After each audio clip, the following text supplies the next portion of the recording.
Hello everyone and welcome to the ultimate goal. तो आज की इस वीडियो में हम कुछ रिपीटेड एमसीक्यूज के बारे में डिस्कस करेंगे। पहले मैं ये बता दूं कि ये एमसीक्यूज एंटायर जियोग्राफी की सिलेबस को कवर नहीं करता है, एक या दो यूनिट को कवर करते हैं और उससे रिलेटेड जो क्वेश्चन प्रीवियस ईयर्स में आए हैं और 2-3 बार, कम से कम 2 बार तो आए हैं, वो क्वेश्चन हम यहाँ पर कवर करेंगे। ठीक है, अभी तक एडमिट कार्ड नहीं आया है तो आप मान के चलिए कि 16 को एग्जाम होगा। हालांकि जब तक एडमिट नहीं आता या कोई ऑफिशियल अपडेट नहीं आता हम कुछ बता नहीं सकते, कोई भी कुछ बता नहीं सकते। आईबीपीएस जो एग्जाम होता है बैंकिंग का, उसका 4 दिन पहले एडमिट आया था, तो यहाँ पर नेट में क्या होगा कोई कुछ अभी बता नहीं सकते। वो लोग क्या कर रहे हैं किसी को कुछ समझ में नहीं आया, ना ही कोई नोटिस दे रहे हैं, ना ही ट्विटर पे कोई आंसर देता है, कुछ भी नहीं दे रहा है। ठीक है, तो मैंने इसके रिगार्डिंग एक वीडियोस भी बनाया था, कई सारे स्टूडेंट नाराज भी हो गए, उनको अच्छा लगा, एनडीओ को कुछ बता दिए तो उनको अच्छा नहीं लगा, तो अच्छा है, कोई बात नहीं है। ठीक है, जो गलत है उसको गलत कहना ही चाहिए। ठीक है, आप बता रहे हो वेबसाइट में 15 दिन पहले नोटिस आ जाना चाहिए, 15 दिन पहले एडमिट आ जाएगा, कोई नोटिस नहीं, कुछ भी नहीं। 4 तारीख की नोटिस को 9 तारीख अपलोड हो रहा है, क्या चल रहा है कुछ समझ में नहीं आ रहा है। तो फिर भी हम प्रिपरेशन करते रहिए और जो एमसीक्यूज है हम स्टार्ट कर रहे हैं। आप वीडियो को पॉज करके खुद आंसर करने की कोशिश कीजिए और जो आपका स्कोर होगा वो कमेंट बॉक्स पे जरूर बताइएगा और हम जो रिलेटेड क्वेश्चन आप करेंगे उसका भी आंसर कमेंट बॉक्स में बताइएगा। अगर उसमें कोई प्रॉब्लम है, कोई कंफ्यूजन है तो उसको हम अगले वीडियोज में कवर करेंगे। तो चलिए स्टार्ट करते हैं आज की एमसीक्यूज को। पहला एमसीक्यूज है, the most common salt in the ocean. Ocean के सबसे कॉमन जो सॉल्ट है वो क्या है? कैल्शियम क्लोराइड है, सोडियम नाइट्रेट है, सोडियम क्लोराइड है या कैल्शियम नाइट्रेट है? तो इसका आंसर है सोडियम क्लोराइड सबसे ज्यादा मात्रा में मिलते हैं। और जो नमक हम इस्तेमाल करते हैं ना, जो सॉल्ट हम इस्तेमाल करते हैं खाने के लिए, वो भी सोडियम क्लोराइड ही है। ठीक है, खाने के लिए जो घर में इस्तेमाल होता है वो सोडियम क्लोराइड ही होता है, सबसे ज्यादा मात्रा में यही रहते हैं। और आप यही याद रखिए कि क्लोराइड वाला जो लवण होता है, क्लोराइड वाला जो सॉल्ट होता है, ठीक है, जो लवण कहते हैं या नमक जो होता है, क्लोराइड यहाँ पर कॉम्बिनेशन रहते हैं वही सबसे ज्यादा होता है। ठीक है, मैग्नीशियम क्लोराइड, सोडियम क्लोराइड के बाद MgCl आता है, मैग्नीशियम क्लोराइड। ओके, अब यहाँ पर देखिए next question, pelagic deposit consist of matter derived from the algae and most commonly form of liquid mud known as. Pelagic deposit जो कुछ ऑर्गेनिक मैटर से बना हुआ होता है और लिक्विड होता है। ठीक है, लिक्विड होता है मिट्टी की तरह। ठीक है, इसको क्या बोलते हैं? ब्लू मड बोलते हैं, ओस बोलते हैं, रेड मड बोलते हैं या कोरल मड बोलते हैं। तो इसका जो राइट आंसर है वो है ओस। ठीक है, ओस इसका राइट आंसर है, option B. The average temperature of the surface of the ocean bottom. Ocean bottom की जो एवरेज सरफेस टेम्परेचर है, ठीक है, यहाँ पर देखिए ओशन की जो सरफेस है, ओशन बॉटम नहीं है, ओशन की जो सरफेस है मतलब ऊपरी भाग, जो ऊपर होता है ना समंदर की, जो ऊपर होता है, मान लीजिए एक ओशन है, ठीक है, इसके अंदर कोई टोपोग्राफी है और यहाँ पर सरफेस में इसका जो टेम्परेचर है ये यहाँ पर कितना है वो पूछा गया है। तो यहाँ पर इसको डिग्री का लीजिए। ठीक है, ये 220 नहीं 22 डिग्री है। ठीक है, ये 15 डिग्री है और ये 26.70 डिग्री है और ये 18.6 डिग्री सेल्सियस है। तो यहाँ पर इसकी जो राइट आंसर है वो है ऑप्शन सी, 26.7 डिग्री सेल्सियस। आपको बताना है कि एंटायर ओशन का एवरेज टेम्परेचर कितना है, एंटायर ओशन का एवरेज टेम्परेचर कितना है, और इसको सी सरफेस टेम्परेचर भी बोलते हैं, 26.7 degree Celsius. Which one of the following ocean current belongs to Indian Ocean? इनमें से कौन सा ओशन करंट इंडियन ओशन में बिलोंग करता है? तो इसका जो राइट आंसर है वो आंसर है option D, Agulhas current. The western coast on Australia record higher salinity. Western coast of Australia में सबसे ज्यादा सैलिनिटी किस लिए होता है? ओशन करंट के लिए होता है, विंड डायरेक्शन के लिए होता है, ड्राई वेदर कंडीशन के लिए होता है या इनमें से सभी के लिए होता है? तो इसका जो राइट आंसर है वो है option C, dry weather condition के लिए सैलिनिटी जिम्मेदार है। विंड डायरेक्शन या ओशन करंट से उतना ज्यादा सैलिनिटी प्रभावित नहीं होता है। आपको बताना है कि ओशन की जो एवरेज सैलिनिटी है वो कितना है। ठीक है, एवरेज सैलिनिटी या नॉर्मल जो सैलिनिटी बोलते हैं ओशन के, वो कितना है, पहला। सेकेंड जो क्वेश्चन है वो है सबसे ज्यादा सैलिनिटी कौन से ओशन में या कौन से सी में, एनक्लोज सी में कहां देखने को मिलते हैं? ठीक है, where the highest amount of salinity is located. ठीक है, नेक्स्ट देखिए, the highest salinity is found. Question तो आ गया। ठीक है, इनमें से कौन सा, देखिए इनमें से, ठीक है, यहाँ पर हाईएस्ट सैलिनिटी नहीं मिलती, इसके सिवाय बहुत सारे ओशन है जहां पर सबसे ज्यादा सैलिनिटी मिलते हैं, इससे भी ज्यादा सैलिनिटी मिलते हैं। तो इनमें से हाईएस्ट सैलिनिटी कहां मिलती है, ये क्वेश्चन एग्जाम में आया था। तो इसका ऑप्शन है ऑप्शन डी, रेड सी। और बाल्टिक सी में, इनमें से जितनी भी सी है उनमें बाल्टिक सी में सबसे ज्यादा सैलिनिटी, सबसे कम सैलिनिटी देखने को मिलते हैं। आपको सैलिनिटी का यूनिट क्या है वो भी बताना है कमेंट बॉक्स में, या हम टास्क दे रहे हैं, अगर इसमें कोई प्रॉब्लम है तो आप अगले क्लास में हम इसको कवर कर लेंगे। ठीक है, ये जो सैलिनिटी का यूनिट है इसको भी आपको कमेंट्स में बताना है कि किसके हिसाब से हम ये सैलिनिटी को मेजर करते हैं। Organic deposit made by living और dead organism that form rock elevation like a ridge. जो ऑर्गेनिक डिपोजिट है वो लिविंग है या डेड है, जो एक रीज की तरह रीच की तरह बनाता है उसको क्या बोलते हैं? तो इसका आंसर है ऑप्शन सी, रिप। रिप बनाता है, ठीक है, जो रीच की तरह लैंडफॉर्म बनते हैं उसको हम रिप बोलते हैं।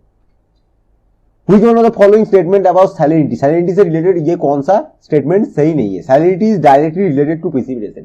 precipitation से ये सीधा संपर्क रखता है, जितना precipitation बढ़ाएगा ये भी बढ़ता ही जाएगा। नेक्स्ट है, there exists a direct relationship between the rate of evaporation and salinity. evaporation को अगर आप बढ़ाएंगे तो salinity भी बढ़ जाएगा, ये बोल रहे हैं। low salinity is found near the mouth of river, ठीक है। और चौथा जो है salinity is highest, मतलब जहां पर नदी के किनारे होते हैं, जहां पर नदी और समंदर एक दूसरे के साथ मिलते हैं, वहां पर सैलिनिटी सबसे कम होता है। और चौथा यहाँ पर यह पूछा गया है कि the salinity is highest at the tropics. Tropical जो एरियाज होते हैं वहां पर सैलिनिटी ज्यादा होते हैं और पोल और इक्वेटर में ये थोड़ा सा कम होता है।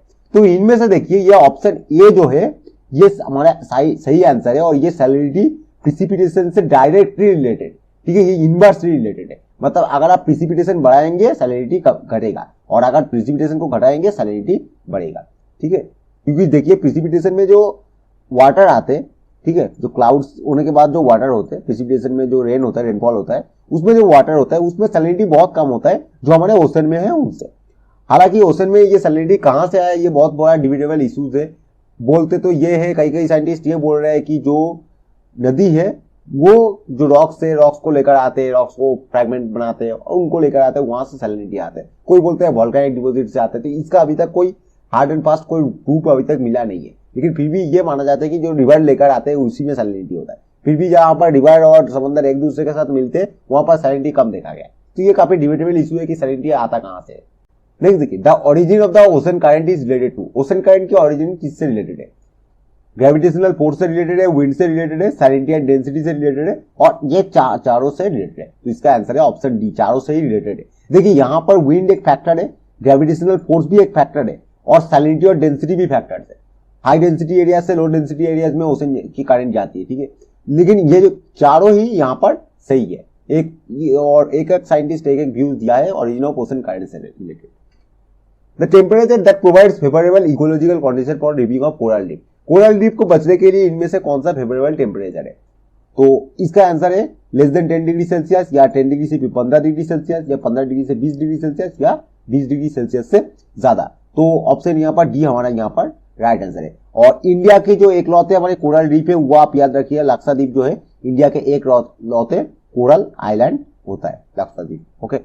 और आपको बताना है कि लक्षद्वीप में 3 मेन आइलैंड है। ये 3 मेन आइलैंड का नाम क्या है? 3 मेन आइलैंड है लक्षद्वीप में, और ये 3 मेन आइलैंड का नाम आपको बताना है। और हमारी जो यहाँ पर अंडमान एंड निकोबार आइलैंड है वहां पर लगभग 206 आइलैंड है। इसका नंबर वेरिएबल्स है, ठीक है, कई छोटे होते हैं, कई ये नंबर वेरिएबल है अंडमान एंड निकोबार का। लेकिन लक्षद्वीप का 3 है, और ये लक्षद्वीप अभी तक इंडिया के एकलौते ऐसी यूनियन टेरिटरीज है जहां पर एक भी कोरोना का केसेस नहीं है। बाकी सारे जगह पर कोरोना के केसेस है, ईच एंड एवरी डिस्ट्रिक्ट में भी अभी तक कोरोना पहुंच चुका है। लेकिन ये लक्षद्वीप ऐसा यूनियन टेरिटरी है जहां पर अभी तक कोरोना के एक भी केसेस डिटेक्ट नहीं हुआ है। ये एक ताज्जुब वाली बात है। अंडमान में हो गया, सब जगह पर हो गया, लक्षद्वीप में अभी तक नहीं हुआ है। आज के डेट में अभी तक ये नहीं मिला है। और यहां से एक चीज बता दिए कि यूनियन टेरिटरी ये क्या होते हैं, ठीक है। यूनियन टेरिटरी हम किसको बोलते हैं, इसका गवर्निंग स्ट्रक्चर कौन होता है, और यहाँ पर गवर्नमेंट की हेड ऑफ द जो गवर्नमेंट होता है वो कौन होता है, कौन रूल करता है। जैसे हमारे स्टेट का गवर्नर रूल करते हैं, वहां पर यूनियन टेरिटरी का कौन रूल करता है। लिस्ट नंबर 1 और लिस्ट नंबर 2 में यहाँ पर मैच करना है। तो यहाँ पर देखिए कोरल रीफ जो है वो क्या होता है, ऑर्गेनिक ओशन डिपॉजिट होता है, या सोल होता है, या एबिसियल प्लेन। एबिसियल प्लेन से सबसे पहले शुरू करेंगे। एबिसियल प्लेन देखिए डीप फ्लैट सरफेस, तो सी जो हो गया वो हो गया 2, तो C2 1 में ही है, तो ए जो हो जाएगा वो 1। कोरल रीफ जो है ऑर्गेनिक ओशन डिपॉजिट है। बी जो है सोल जो है वो है detached elevation from shallow depth. तो अगर कोई बहुत हल्की ज्यादा गहराई में नहीं जाएंगे, हल्की गहराई में, ठीक है, कोई एक ऐसा लैंडफॉर्म बनता है, कोई ऊंचा ऐसा हल्का गहराई में, ज्यादा गहराई में नहीं, मतलब डीप ओशन में नहीं है, ऊपर थोड़ा सा ऊपर पोर्शन में अगर ऐसी कई ऐसे, ठीक है, माउंट की तरह बनते हैं तो इसको हम सोल बोलते हैं। और एबिसियल प्लेन जो डीप सी प्लेन होता है, ठीक है, समुद्र की गहराई में। और कॉन्टिनेंटल शेल्फ और कॉन्टिनेंटल स्लोप ये दोनों अलग अलग चीजें। कॉन्टिनेंटल शेल्फ जो होता है वो ऊपर होता है और कॉन्टिनेंटल स्लोप जो है वो नीचे है, और इसका स्लोप ज्यादा होता है, इसलिए इसका नाम कॉन्टिनेंटल स्लोप है। और इसको एंड पॉइंट ऑफ कॉन्टिनेंट भी बोलते हैं, real and point of continent. Continent जो होता है उनकी आखिरी सीमा इसको माना जाता है कॉन्टिनेंटल स्लोप में आपको बताना है कि ये जो कॉन्टिनेंटल स्लोप है इसकी डेप्थ कितनी होती है, कॉन्टिनेंटल शेल्फ और कॉन्टिनेंटल स्लोप इन दोनों की डेप्थ कितनी होती है। Which among the following has postulated the subsidence theory related to coral reef? Coral reef से लेकर सबसिडेंस थ्योरी किसने दिया है? तो इसका आंसर है डार्विन ने दिया है, और डेविस ने जो दिया था उसका नाम था टू साइकिल थ्योरी, ठीक है। डैली ने दिया था स्लाइडिंग कॉन्टिनेंट थ्योरी, और अगासिस ने ऐसा कुछ थ्योरीज नहीं दिया था। अगासिस ने एक ग्लेशियर के ऊपर बुक्स लिखा था, स्टडी ऑफ ग्लेशियर, बहुत इंपॉर्टेंट है। और ये जो हेनरी लुई प्रोटोस अगासिस है, ये सबसे पहले जो ग्लेशियल एज है इनके बारे में काफी ज्यादा धारणाएं प्रदान किए थे, और ये अमेरिकन स्कूल ऑफ थॉट से रिलेटेड है। If a tide occurs at a place 6 PM, when will be the next tide? देखिए ये बहुत इंटरेस्टिंग क्वेश्चन है। एक टाइड से दूसरे टाइड के बीच जो गैप रहता है, ये ध्यान से सुनिएगा, एक टाइड से दूसरे टाइड के बीच गैप रहता है 12 आवर्स 26 मिनट, लेकिन एक हाई टाइड, ठीक है, एक हाई टाइड से दूसरे हाई टाइड की गैप रहता है 24 आवर्स 52 मिनट्स, और एक लो टाइड से दूसरे लो टाइड के गैप भी सेम ही रहता है। एक टाइड से, ठीक है, एक एब्स की गैप रहता है 6 आवर्स 13 मिनट्स। ये जो फैक्टर्स है ये टाइड्स एंड एब्स के बारे में आप याद रख लीजिए, बहुत इंपॉर्टेंट है। और यहां से एक क्वेश्चन आता है हर बार, बहुत इंपॉर्टेंट चैप्टर भी है और बहुत इंपॉर्टेंट कॉन्सेप्ट भी है। ये कॉन्सेप्ट जब हम अगले जब कोर्स कराएंगे तब वहां पर ये डिटेल में समझाएंगे क्यों ये 26 मिनट जो है वो चेंजेस होते रहते हैं। और स्प्रिंग टाइड और निप टाइड आपको कमेंट बॉक्स में बताना है कि स्प्रिंग टाइड कौन से तिथि में देखने को मिलते और निप टाइड कौन सी तिथि में देखने को मिलते, ठीक है।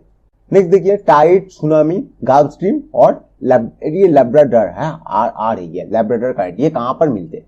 तो देखिए यहां पर जो गल्फ स्ट्रीम है ये वार्म करंट है, ठीक है, तो ये सी जो हो जाएगा वो 1 हो जाएगा, और हमारा जो लैब्राडोर है ये कोल्ड करंट है, तो डी जो है वो 2 हो जाएगा। टाइड जो है periodic rise and fall of water जो होता है उसको टाइड बोलते हैं, और जो सुनामी है rise of sea water in wave form due to seismic activity. तो हमारा जो इंदिरा पॉइंट था अंडमान के साउथ में, वो जो 2004 के दिसंबर में जो सुनामी हुआ था 2004 के दिसंबर में, वहां पर ये इंदिरा पॉइंट अंडर ओशन चला गया है। तो अभी लैंड के ऊपर हमारा जो आखिरी सीमा माना जाता है इंडिया का, साउदर्न मोस्ट पॉइंट जो था इंडिया पॉइंट, वो अभी नहीं रहा। 2004 में दिसंबर में ये टोटली जो सुनामी हुई थी उस सुनामी में ये टोटली गायब हो गया और समुद्र के नीचे चला गया, ठीक है। ओशन करेंट्स और कोस्ट यहां पर पूछा गया, कहां पर कौन सा ओशन करंट हमें देखने को मिलते हैं? तो जापान में कुरेशियो करंट आपको देखने को मिलेगा, डी जो है वो 4 हो जाएगा, और यहां पर हमारा जो राइट आंसर है। और यहां पर देखिए वेसियो जो करंट है वो western coast of Latin America, यहां पर हमें देखने को मिलता है। और ब्रिटिश पेनिनसुला में पेरू और हम्बोल्ट कोस्ट आता है, बी जो आता है वो है 3, ठीक है, बी जो है वो 3 आता है, सॉरी यहां पर थोड़ा सा 1 मिनट। तो जो कुरेशियो कोर्स है वो डी में मिलता है, तो डी देखिए यहाँ पर 2 4 है, और यहाँ पर ये थोड़ा सा गड़बड़ हो गया है, ठीक है, ये हो जाएगा, ये बी हो जाएगा और ये सी हो जाएगा। तो देखिए यहाँ पर उसके बाद जो आता है यहाँ पर दोनों में से कोई एक होगा। उसके बाद हमें देखना है पेरी और हम्बोल्ट, ये जो आता है बी, और ये बी जो आता है हमारा वो आता है कामचोटका पेनिनसुला में, तो बी जो है वो 2 है, ओके। तो हमारा जो राइट आंसर है वो है ऑप्शन बी, यहाँ पर राइट आंसर है। Next, Loktak lake, a big lake of north east India is located in. जो लोकटक लेक है वो नॉर्थ ईस्ट इंडिया में कहां पे लोकेटेड है? तो ये लोकेटेड है हमारा मणिपुर पे लोकेटेड है। अच्छा, ये क्वेश्चन एक बार क्रॉस चेक कर लीजिएगा, ठीक है, ये क्वेश्चन जो है एक बार क्रॉस चेक करके कमेंट बॉक्स में बता देना। नेक्स्ट देखिए यहाँ पर, अच्छा यहाँ पर लोकटक जो लेक है आपको बताना है कि ओल्डेस्ट लेक ऑफ एशिया की जो ओल्डेस्ट लेक है वो कौन सा है, डीपेस्ट लेक है वो कौन सा है, एशिया के, इंडिया के नहीं है। और इंडिया की जो लार्जेस्ट फ्रेश वाटर लेक है वो कौन सा है, लार्जेस्ट सॉल्ट वाटर लेक कौन सा है, बहुत इंपॉर्टेंट है, ये एग्जाम में आते हैं, ये आपको बताना है। Global change in sea level is caused by, इनमें से ग्लोबल सी लेवल चेंज किस लिए होता है? तो कई सारे स्टूडेंट्स ये आकर आंसर करके आ जाएंगे यूस्टैटिक चेंज। जी नहीं, यूस्टैटिक चेंज जो होता है वो ग्लोबल सी लेवल चेंज को हम बोलते हैं यूस्टैटिक चेंज, ये होता है क्लाइमेटिक चेंज के कारण, ठीक है। क्लाइमेटिक चेंज के कारण अगर सी लेवल में कोई चेंजेस होता है, सी लेवल में कोई चेंजेस को हम बोलते हैं यूस्टैटिक चेंजेस। अब इसका कारण है क्लाइमेटिक चेंज, तो इसका राइट आंसर है ऑप्शन सी, क्लाइमेटिक चेंज के कारण होता है, जो आइस एज के पीरियड में हमें देखने को मिला था आइस एज के बाद में, ग्लेशियल और इंटरग्लेशियल पीरियड में। अच्छा, आपको यह बताना है कि जो ग्लेशियल पीरियड है, आपको पता है कि प्लीस्टोसीन में 4 ग्लेशियल एज थे, रीस, मेंडल, वुंज और उम। और ये 4 ग्लेशियल पीरियड, बीच में एक इंटरग्लेशियल पीरियड था जहां पर टेम्परेचर थोड़ा सा ज्यादा था। आपको बताना है कि ये जो 3 इंटरग्लेशियल पीरियड आ रहा है, इनका नाम क्या है। बहुत इंपॉर्टेंट क्वेश्चन है, एग्जाम में पूछा गया है, ग्लेशियल पीरियड और इंटरग्लेशियल पीरियड। नेक्स्ट देखिए, western coast of Europe, UK and Labrador of North America are in the same latitude, but western coast of Europe, UK remains unfrozen. UK unfrozen रहता है, वहां पर बर्फ देखने को नहीं मिलता, लेकिन लैब्राडोर कोस्ट में बर्फ देखने को मिलता है। और ये कहां पर मिलते हैं, क्यों मिलते हैं, क्योंकि देखिए गल्फ स्ट्रीम जो है ये वार्म करंट है और लैब्राडोर करंट जो है ये कोल्ड करंट है। तो ये सही रीजन है, ठीक है। गल्फ स्ट्रीम वार्म करंट है और इसी के चलते जो एक ही लैटिट्यूड में होने के बावजूद यहाँ पर वहां पर टेम्परेचर कम होता है सिर्फ ओशन करंट में। और यहाँ पर जो हॉरिजॉन्टल डिस्ट्रीब्यूशन ऑफ टेम्परेचर हम क्लाइमेटोलॉजी में पढ़ रहे थे, वहां पर ये चीज इंपॉर्टेंट है और ये बात भी डिस्कस किया गया था। तो हमारा यहाँ पर असर्शन रीजन में ये एक्सप्लेनेशन बन रहा है, तो बी हमारा यहाँ पर राइट आंसर हो जाएगा। B is the correct explanation of, R is the correct explanation of A. और यहां से एक चीज मैं बता दूं कि अगर हम इक्वेटर से पोल की ओर जाते तो every increase of 1 degree latitude, ठीक है, every increase of 1 degree latitude, ठीक है, ये 1 डिग्री है, every increase of 1 degree latitude हमारा टेम्परेचर 0.28 डिग्री सेल्सियस के रेट से रिड्यूस होता है, ठीक है, घटता रहता है। इसको हम बोलते हैं हॉरिजॉन्टल टेम्परेचर ग्रेडियंट, इसको हम बोलते हैं हॉरिजॉन्टल टेम्परेचर ग्रेडियंट। और नॉर्मल लैप्टेट है, जो हम अगर सरफेस से ट्रोपोस्फियर में ऊपर की तरफ हम जाएंगे तो टेम्परेचर 6.45 डिग्री सेल्सियस, ठीक है, पर 1 किलोमीटर की दर से घटता है। इसको हम बोलते हैं नॉर्मल लैप्टेट। और ये 6.45 कई जगह पर ये लिखा होगा 1 डिग्री सेल्सियस पर 165 मीटर, ये भी लिखा हुआ होता है। What is Pygmalion point? तो पिग्मेलियन पॉइंट जो है वो इंदिरा पॉइंट का ही दूसरा नाम है, पिग्मेलियन पॉइंट। और ये लोकेटेड थे अंडमान एंड निकोबार आइलैंड में, अभी तो नहीं है, ठीक है। नेक्स्ट देखिए, रेडोलियन ओज। और ये रेडोलियन जो ओज है वो डीप ओशियानिक ओज है, इसका जो बोलते ये है पिलोजिक डिपोजिट के अंदर आते हैं। रिया इज एन एग्जाम्पल ऑफ, तो ये सबमर्ज कोस्ट है और ये सबमर्ज अपलैंड शोर है, तो बी यहाँ पर राइट आंसर है। और ये अगर रिवर कोस्ट, ठीक है, ये रिवर कोस्ट अगर सबमर्ज होते हैं तभी हमें रिया कोस्ट देखने को मिलते हैं। और ग्लेशियल कोस्ट अगर होता है तो हमें फियोर्ड देखने को मिलते हैं, ग्लेशियल कोस्ट में हमें फियोर्ड देखने को मिलते हैं, ठीक है। और फियोर्ड, जनरली फियोर्ड के लिए एक कंट्री फेमस है जिसको बोलते हैं नॉर्वे। और नॉर्वे को हम बोलते हैं लैंड ऑफ मिडनाइट सन, इसको लैंड ऑफ मिडनाइट सन बोला जाता है नॉर्वे को। और इसमें अगर नॉर्वे में पर्टिकुलरली पूछा जाए तो हैमरफेस्ट नाम की एक पोर्ट है, उसको लैंड ऑफ मिडनाइट सन बोलते हैं। नेक्स्ट देखिए, flat top submarine mountains are called, flat top submarine mountain को हम क्या बोलते हैं, इसको बोलते हैं गायोट। गायोट एक साइंटिस्ट थे जिसका नाम था सर आर्नोल्ड गायोट, और इन्होंने वोल्केनिक माउंटेन के ऊपर, ओशियनोग्राफी के ऊपर काफी ज्यादा काम किया था। आपको बताना है कि ये जियोग्राफर कौन से स्कूल ऑफ थॉट से रिलेटेड है, कौन से स्कूल ऑफ थॉट से ये आर्नोल्ड गायोट जो है वो रिलेटेड है, उनके नाम से ये रखा गया था, मतलब कौन से कंट्री का है। Which one of the following countries has the world's longest coastline? World का लॉन्गेस्ट कोस्टलाइन कहां पर है, तो इसका आंसर है ऑप्शन डी, कनाडा में लॉन्गेस्ट कोस्टलाइन है। आपको बताना है कि इंडिया में कौन सी स्टेट की कोस्टलाइन सबसे ज्यादा है। ओके, इंडिया में सबसे ज्यादा कोस्टलाइन कौन से स्टेट की है। Chandra and Bhaga the 2 stream join to form the river, Chandra and Bhaga को 2 स्ट्रीम एक दूसरे के साथ मिलके कौन सा रिवर को बनाता है। तो ये देखिए, चंद्रा एंड भागा जो है वो चिनाब को बनाता है, ठीक है, बहुत इंपॉर्टेंट रिवर है। और ये चिनाब जो ट्रिब्यूटरीज है वो है इंडस की ट्रिब्यूटरीज है, इंडस रिवर की ये एक ट्रिब्यूटरी है। The salinity of sea ice ranges from, sea ice की जो सैलिनिटी है वो कहां से कितने तक रेंज करता है। तो इसका जो राइट आंसर है ऑप्शन बी, 3 to 10% तक रेंज करता है। ये कोई बुक्स में अगर अलग दिया होगा तो वो गलत है, 3 से 10% ही यहाँ पर राइट आंसर है। ओके, सो आज की इस क्लास में बस इतना ही, मिलते हैं अगले क्लास में। अगर कोई भी टॉपिक में कोई डाउट्स है या कोई प्रॉब्लम्स है तो आप कमेंट बॉक्स में जरूर पूछिएगा। मिलते हैं अगले वीडियोस में और प्रिपरेशन अच्छे से कीजिएगा। Thank you.